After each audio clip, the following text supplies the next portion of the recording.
Hello everyone, welcome to achiever academy. और एक बार फिर से लेकर के आए हैं आप लोगों के लिए यूपी ट्रिपल एस सी पेट का बहुत ही महत्वपूर्ण टॉपिक, वेरी वेरी इंपॉर्टेंट। और आज इसको हम लोग कवर करेंगे इस वीडियो में। अगर आप चैनल पर नए हो तो वीडियो को लाइक करिए और चैनल को सब्सक्राइब करना बिल्कुल ना भूलिए। इस वीडियो में हम लोग बौद्ध धर्म की कंप्लीट डिटेल लेंगे। इसके बाद आपको कोई वीडियो देखने की जरूरत नहीं है, आप आखिर तक बने रहिए, इस वीडियो को देख लीजिए, आपका बौद्ध धर्म कंप्लीट हो जाएगा। ठीक है, तो चलिए शुरू करते हैं। हाँ, यहाँ पर पढ़ेंगे सबसे पहले हम लोग जन्म और प्रारंभिक जीवन। गौतम बुद्ध का जन्म और उनका प्रारंभिक जीवन कैसा था, देखिए। गौतम बुद्ध का जो वास्तविक नाम था क्या था? सिद्धार्थ था। गौतम बुद्ध का वास्तविक नाम सिद्धार्थ था। इनका जन्म कहाँ हुआ था? 1563 ईसा पूर्व में लुम्बिनी नेपाल में हुआ था। कहाँ हुआ था? लुम्बिनी नेपाल में। कब हुआ था? 1563 ईसा पूर्व में। आगे देखते हैं। इनके पिता का नाम क्या था? इनके पिता का नाम था शुद्धोधन, जो कि शाक्य गणराज्य के प्रमुख थे। इनके पिता का नाम शुद्धोधन था, जो कि शाक्य गणराज्य के प्रमुख थे। इनकी माता का नाम महामाया था, जिनका जन्म हुआ था 7 दिन के बाद, निधन हो गया था, जिनका निधन हो गया था 7 दिन के बाद। मतलब गौतम बुद्ध का जन्म हुआ था, उसके 7 दिन के बाद इनकी माताजी का निधन हो गया था। आगे देखते हैं। इनका पालन पोषण किसने किया था? महाप्रजापति गौतमी ने किया था। इनका जो पालन पोषण था किसने किया था? महाप्रजापति गौतमी ने, जो कि इनकी मौसी थी। किसकी? गौतम बुद्ध की मौसी थी। आगे देखते हैं। इनकी पत्नी का नाम क्या था? यशोधरा। इनके पुत्र, उससे इनको एक पुत्र हुआ था जिसका नाम था राहुल।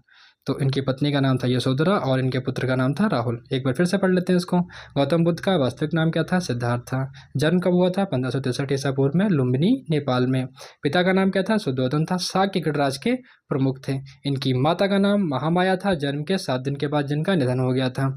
और पालन पोषण क्या था? महाप्रजापति गौतमी ने इनका पालन पोषण किया था। इनकी पत्नी का नाम यशोधरा था, जिससे इनको एक पुत्र हुआ जिसका नाम था राहुल। तो यहाँ तक था गौतम बुद्ध का प्रारंभिक जीवन और जन्म। आगे देखते हैं। आगे महाबहिष्क्रमण किसे कहते हैं? यानी महाबहिष्क्रमण कहते हैं गृह त्याग को, जब इन्होंने घर छोड़ा था। तो देखिए, 29 वर्ष की आयु में जन्म, बुढ़ापा, रोग, मृत्यु देखकर सत्य की खोज के लिए घर छोड़ा, इसे ही महाबहिष्क्रमण कहते हैं। तो 29 वर्ष की अवस्था में जब घर को छोड़ा था, उसी को कहते हैं हम लोग महाबहिष्क्रमण। ठीक है, आगे चलते हैं।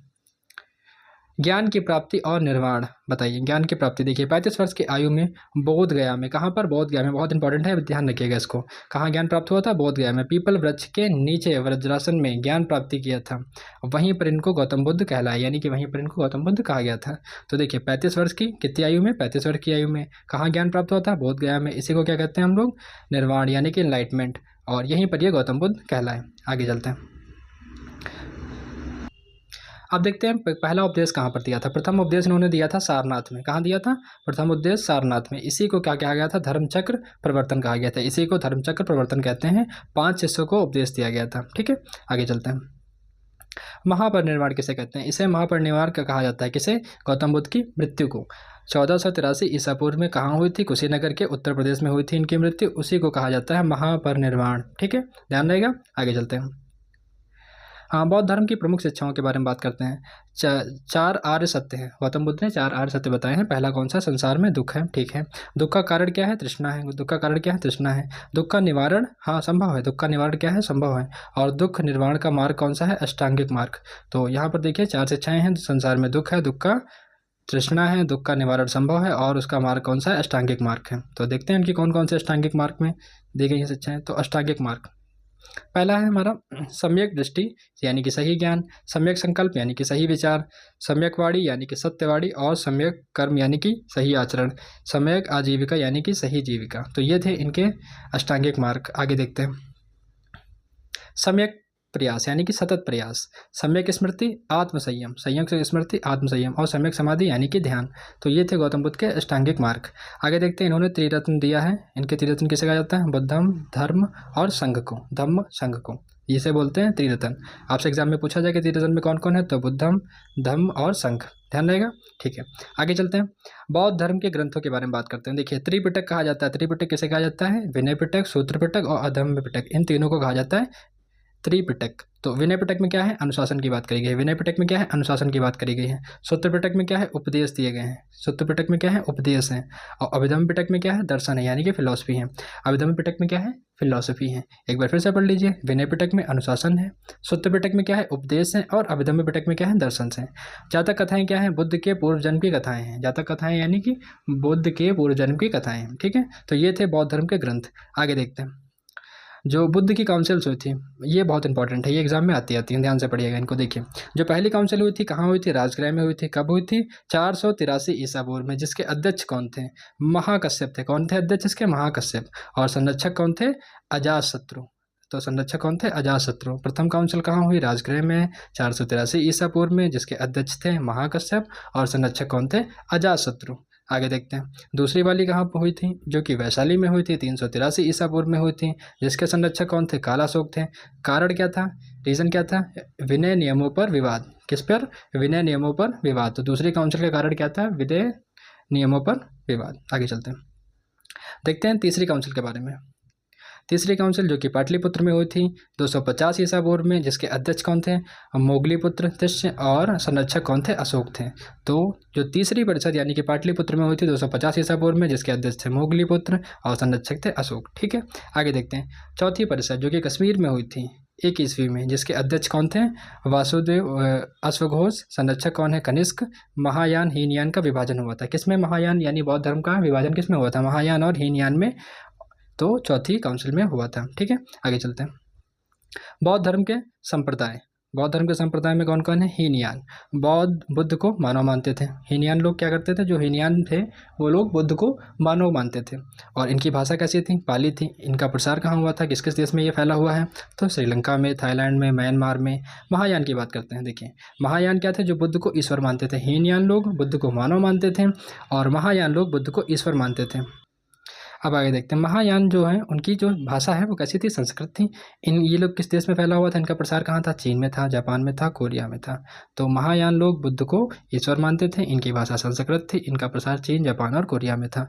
वज्रयान की बात करते हैं। जो वज्रयान लोग थे वो तंत्र मंत्र पर आधारित थे। जिनका प्रसार कहाँ हुआ था? तिब्बत में और मंगोलिया में।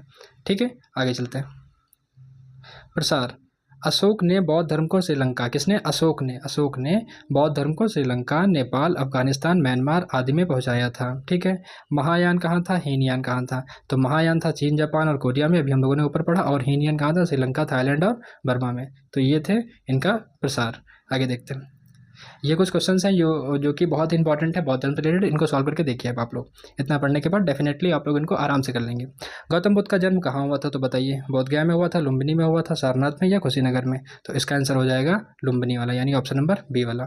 आगे देखते हैं, क्वेश्चन नंबर 2, गौतम बुद्ध के पिता का नाम क्या था? अजातशत्रु था, शुद्धोधन था, कालाशोक था या फिर बिंबिसार था? तो इनका नाम था शुद्धोधन।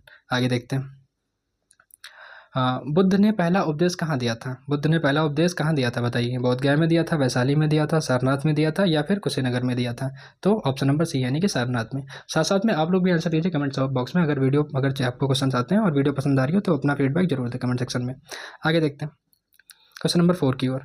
महापरिनिर्वाण गौतम बुद्ध को कहाँ प्राप्त हुआ था? राजगृह में, कपिलवस्तु में, कुशीनगर में या फिर पाटलिपुत्र में? तो बताइए कहाँ हुआ था? कुशीनगर, जो कि कहाँ पर है? उत्तर प्रदेश में। महापरिनिर्वाण का मतलब इनकी मृत्यु कहाँ हुई थी? तो 483 ईसा पूर्व में कहाँ हुई थी?